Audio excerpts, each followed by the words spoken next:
ሰላም የማቀርባቸውን ታሪኮች ከወደዳችሁትና በምላሹም እኔን በጥቂቱ ለማገዝ ካሰባችሁ ቻናላችንን ሰብስክራይብ በማድረግና ይህንን ቪዲዮ ላይክ በማድረግ አብራችሁኝ ሁኑ። ታሪካችን የሚጀምረው ጂውን ከምትባል አንዲት ትንሽ ልጅ ነው። ጂውን ከተራ ሰዎች የተለየ አስደናቂ ተፈጥሯዊ ስጦታ አላት። መደበኛ ሰዎች ማየት የማይችሉትን ነገሮች በሙሉ የማየት ብቃት አላት። ሙታንን፣ መናፍስትንና ገና ከዚህ ዓለም ያልተለዩ መንፈሶችን በግልጽ ታያለች። እናቷም ይህንን የልጇን ልዩ ባህሪ በትክክል አስተውላለች።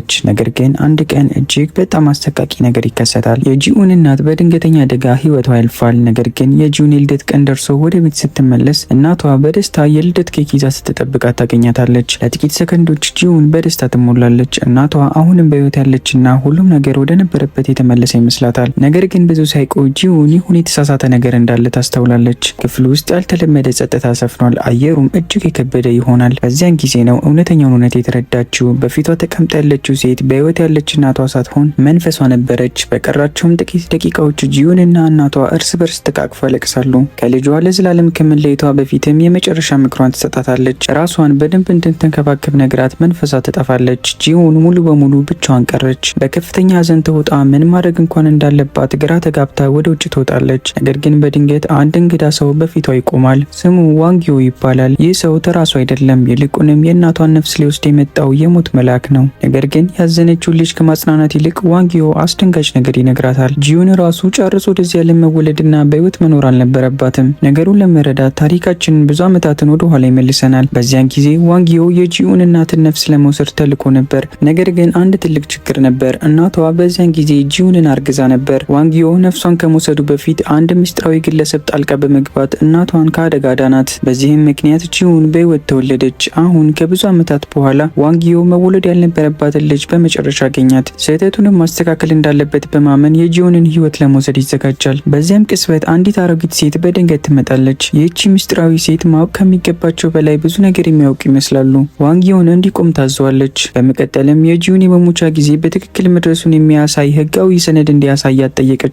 ዋንጊዮ ግን ምንም አይነት ሰነድ አልነበረውም። ጂውን ዛሬ መሞት እንዳለባት ማረጋገጥ ስላልቻለ የሞት መልአኩ እጁን ሰጥቶ ለመመለስ ይገደዳል። ነገር ግን ከመሄዱ በፊት ጂውንን እያየ እንደገና ተመልሶ እንደሚመጣ በመንገር ይዝትባታል። ብዙ ዓመታት ያልፋሉ። ጂውን አድጋ ትልቅ ልጅ ብትሆንም ህይወቷ ግን ሰላማዊ አልነበረም። አሁንም በየቦታው መናፍስትን ማየት የምትችል ብቸኛ ታዳጊ ናት። መናፍስቱ በሄደችበት ሁሉ ይከተሏታል፣ ያናግሯታል፣ አንዳንዴም ሊያስፈራሯት ይሞክራሉ። ጂውን ግን ችላ ለማለት የምትችለውን ያህል ትሞክራለች። ምክንያቱም እንደ ማንኛውም ተራ ልጅ በሰላም መኖር ትፈልጋለች። አንድ ቀን ብቻውን ወደ ቤት ስትመለስ አንዲት መንፈስ በድንገት ዘላ ልታስፈራራት ትሞክራለች። ነገር ግን በዚያን ቅጽበት አንድ እንግዳ ነገር ይከሰታል። ጂውን አንድን እንግዳ ሰው በእሷ አቅጣጫ እየመጣ ታያለች። መንፈሷም ሰውየውን ባየችው ጊዜ በከፍተኛ ፍርሃት ተውጣ አንቺ የጎብሊኑ ሙሽራ ነሽ እንዴ ስትል ትጠይቃታለች። ጂውን መንፈሷ ያለችው ነገር በፍጹም አልገባትም ነበር። ነገር ግን ወደ እሷ እየመጣ ያለው ሰው ኪምሽን ይባላል። ኪምሽን ጂውንን ባያት ቅጽበት በውስጡ የሆነ ትልቅ ነገር ይለወጣል። ለምን እንደሆነ ባያውቅም ከዚህች ልጅ ጋር የሚያገናኛቸው የሆነ ልዩና ምስጢራዊ ነገር እንዳለ ይሰማዋል። ኪምሽን ማን እንደሆነ ለመረዳት ደግሞ ወደ ኋላ 1000 ዓመታት ገደማ እንመለሳለን። ኪምሽን ድሮ በጦርነት ጊዜ እጅግ ኃያልና ዝነኛ የነበረ ጄኔራል ነበር። ወታደሮች ሁሉ ያከብሩታል፣ ጠላቶቹም ቢሆኑ ይንቀጠቅጡለታል። ኪምሽን ለወጣቱ ንጉስ እጅግ ታማኝ ነበር።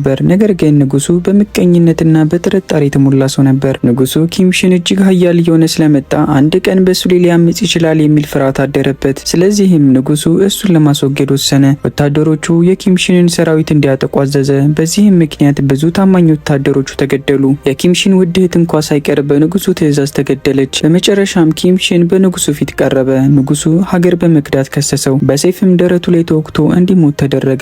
የትልቁ ጄኔራል መጨረሻም በዚህ መልኩ ተጠናቀቀ። ነገር ግን ሞት የኪምሽን ታሪክ መጨረሻ አልነበረም። ይልቁንም ፈጣሪ በሱ ላይ እጅግ አሰቃቂ የሆነ ቅጣት ጣለበት። ኪምሽን በጄኔራልነት ዘመኑ በጦርነት ላይ የብዙ ሰዎችን ህይወት ስለቀጠፈ ለዘላለም በህይወት እንዲኖር ተረገመ። አይሸመገልም፣ በፍጹም አይሞትም። ነገር ግን በዙሪያው ያሉ አፍቃሪዎቹ፣ ቤተሰቦቹና ወዳጆቹ በሙሉ በፊቱ እየረገፉ ይሞታሉ። እሱ ግን ብቸኛ ሆኖ ይቀራል። ለዘመናት ኪምሽን ስፍር ቁጥር የሌላቸው የሚወዳቸውን ሰዎች ህይወት ሲያልፍ ተመልክቷል። ይህ ማለቂያ የሌለው ህይወቱ የሚያበቃበትን ቀን እየተመኘ ከቦታ ቦታ ሲንቀሳቀስ ኖሯል። ነገር ግን ከዚህ እርግማን ልትገላገለው የምትችል አንዲት ብቸኛ ሰው አለች። እሷም የጎብሊን ሙሽራ ትባላለች።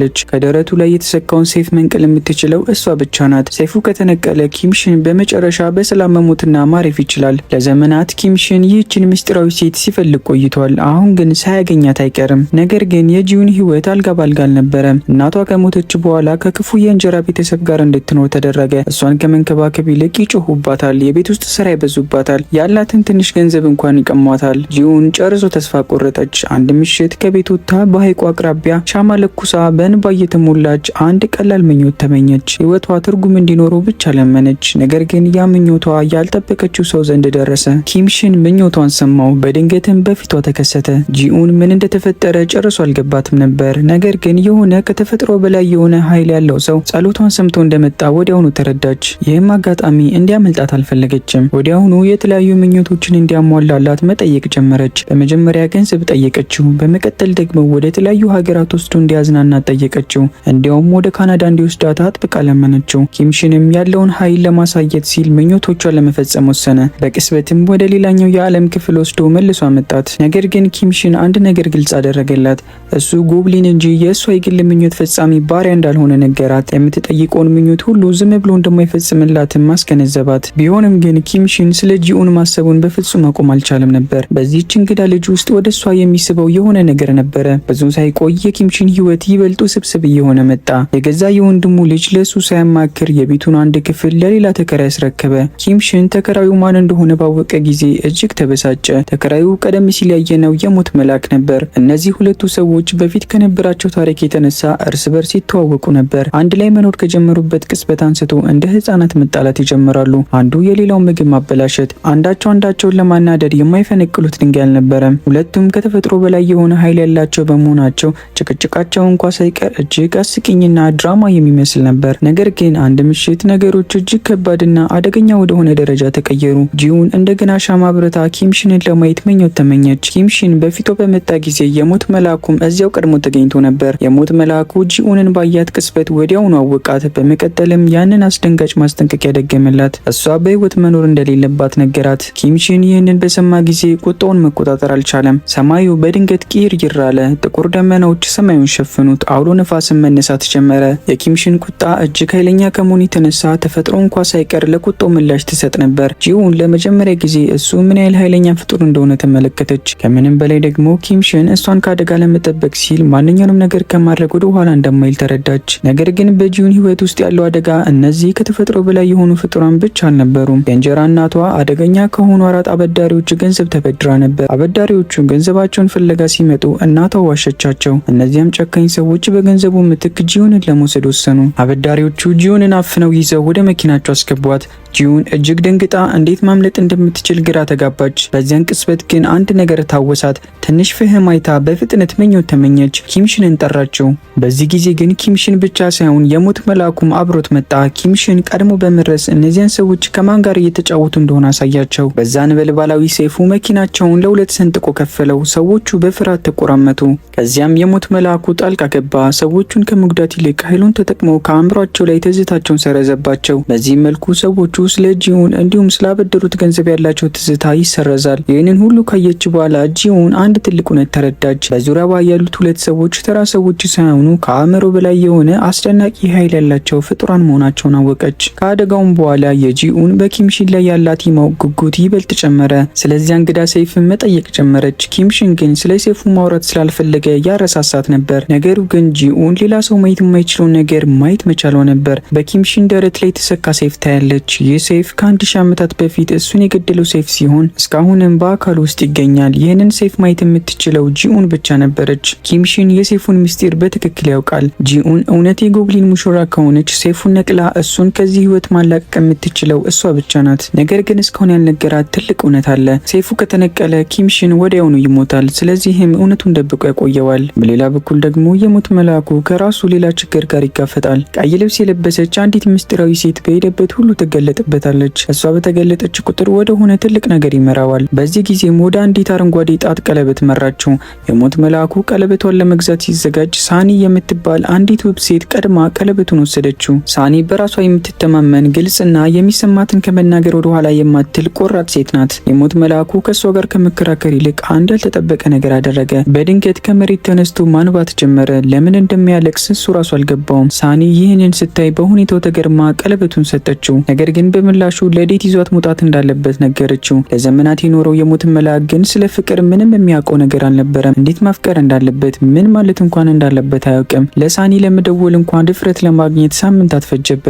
የሞት መልአኩ ከአዲሱ የፍቅር ህይወቱ ጋር እየተታገለ ባለበት ወቅት በኪምሽንና በጂዩን መካከል ያለው ግንኙነትም ይበልጥ እየተጠናከረ መጣ። ጂዩን በውስጧ ለኪምሽን እውነተኛ የፍቅር ስሜት ማሳየት ጀመረች። እንዲሁም ቦይፍሬንድ እንደምትፈልግ ነገረችው። ኪምሽን ግን ለሷ ያንን ሰው መሆን እንደማይችል በመንገር ራሱን ያገላል። ነገር ግን ሁለቱም ሊሸሹት የማይችሉት አንድ እውነት ነበር። ጂዩን በጠራች ቁጥር የትም ይሁን የት እየሮጠ ከመምጣት ወደ ኋላ አይልም። በመጨረሻም ኪምሽን ጂዩን ወደ እሱ ትልቅ ቪላ ቤት መታ እንድትኖር ፈቀደላት። እሷም የእሱን መኝታ ክፍል ወሰደችበት። ስለዚህ ኪምሽን ሌላ አማራጭ ስላላገኘ ክፍሉን ለቆ ወደ ሞት መልአኩ ክፍል በመግባት አብሮት ማደር ጀመረ። ከዚያች ቅጽበት ጀምሮ ያ አስደናቂ ቤታቸው ይበልጥ አስቂኝና አዝናኝ ሆነ። ሁለቱ ፍጡራን በቁርስ ሰዓት ይጣላሉ፣ በትንንሽ ነገሮች ይቀናሉ፣ ልብስ በማጠፍ እንኳ ሳይቀር ይጨቃጨቃሉ። ጂዩን ለሞት መልአኩ ትኩረት በሰጠች ቁጥር ኪምሽን በቅናት ያብድ ነበር። ትኩረቷንም ለመሳብ ሲል የቤት ውስጥ ታሪካዊ ስሎችን ድራማዊ በሆነ መንገድ መተረክ ይጀምራል። ከነዚህ ሁሉ አስቂኝ ገጠመኞች በስተጀርባ ግን አንድ ያልተጠበቀ ነገር እየተፈጠረ ነበር። ኪምሽን በጂዩን ፍቅር ሙሉ በሙሉ እየወደቀ ነበር። በኋላም ስለ ወደፊቱ ጊዜ የሚያሳየውን አንድ ራዕይ ተመለከተ።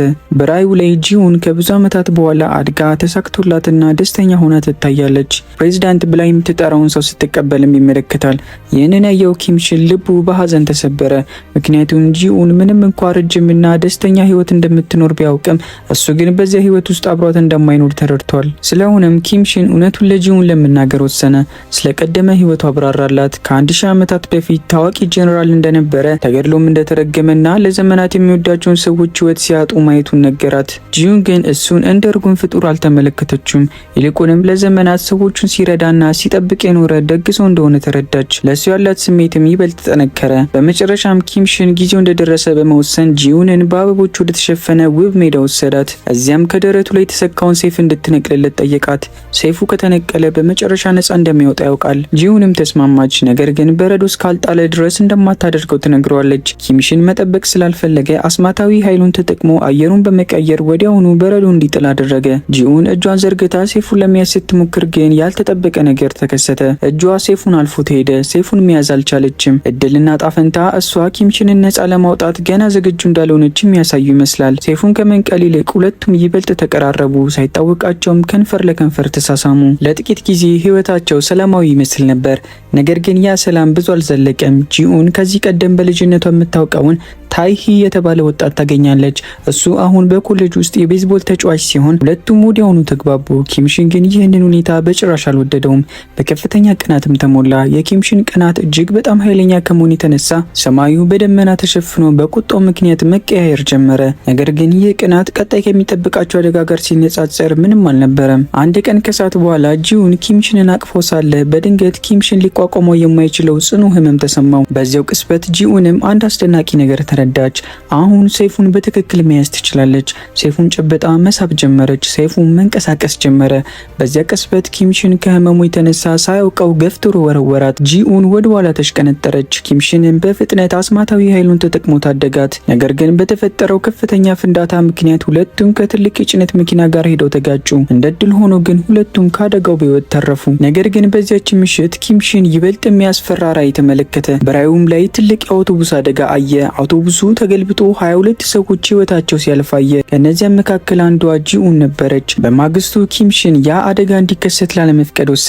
ለአደጋው ምክንያት ሊሆኑ የሚችሉ ጥቃቅን ነገሮችን በሙሉ ማሰስ ጀመረ።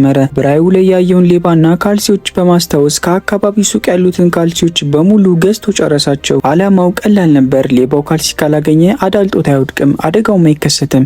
ሌባው ሲመጣ ኪምሽን ራሱ ካልሲዎቹን ቀምቶ ሌባውን አስቆመው። ኪምሽን ያስበው ተሳካ። አውቶቡሱ በሰላም አለፈ። ጂኡንም በህይወት ተረፈች። ነገር ግን ነገሩ ኪምሽን ካሰበው በላይ እጅግ የከበደ ነበር። የሞት መልአኩ ከነ ቡድኑ በዚህ አደጋ ሊሞቱ የነበሩትን ሰዎች ነፍስ ለመሰብሰብ ተዘጋጅቶ ይጠብቁ ነበር። ነገር ግን ማንም አልሞተም። የሞት መልአኩ ኪምሽንን ሲያየው ወዲያውኑ ነገሩ ገባው። ኪምሽን የሆነ ነገር አድርጓል።